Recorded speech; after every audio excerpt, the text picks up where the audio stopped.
নমস্কার ভিউয়ার্স, তো চলুন শুরু করা যাক শ্রীমদ্ ভগবদ্গীতা যথাযথের ধ্যান যোগের পরবর্তী অংশ।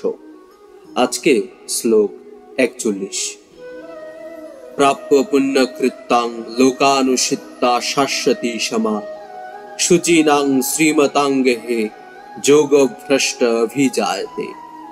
যোগভ্রষ্ট ব্যক্তি পুণ্যবানদের প্রাপ্য স্বর্গাদি লোকসমূহে বহু বছর বাস করে সদাচারী ব্রাহ্মণ অথবা সম্ভ্রান্ত ধনীর গৃহে জন্মগ্রহণ করেন। তাৎপর্য: যোগভ্রষ্ট যোগী দুই প্রকারের।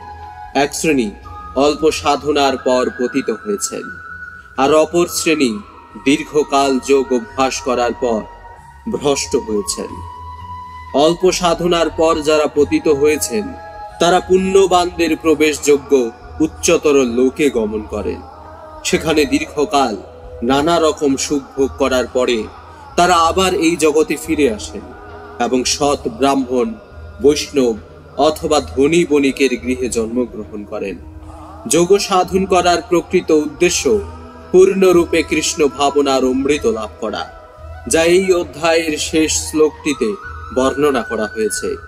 কিন্তু এই রকম লক্ষ্যে পৌঁছাবার আগেই যদি কেউ মোহিনী মায়ার প্রভাবে ভ্রষ্ট হন, তাহলে ভগবানের কৃপায় তারা তাদের জাগতিক কামনা বাসনার তৃপ্তি সাধন করার পূর্ণ সুযোগ পান এবং তারপর ধার্মিক অথবা সম্ভ্রান্ত পরিবারে জন্মগ্রহণ করেন। এই ধরনের পরিবারে জন্মগ্রহণ করার সুযোগ গ্রহণ করে তারা পূর্ণ কৃষ্ণ ভাবনামৃতের স্তরে নিজেদের উন্নীত করার জন্য সচেষ্ট হতে পারেন।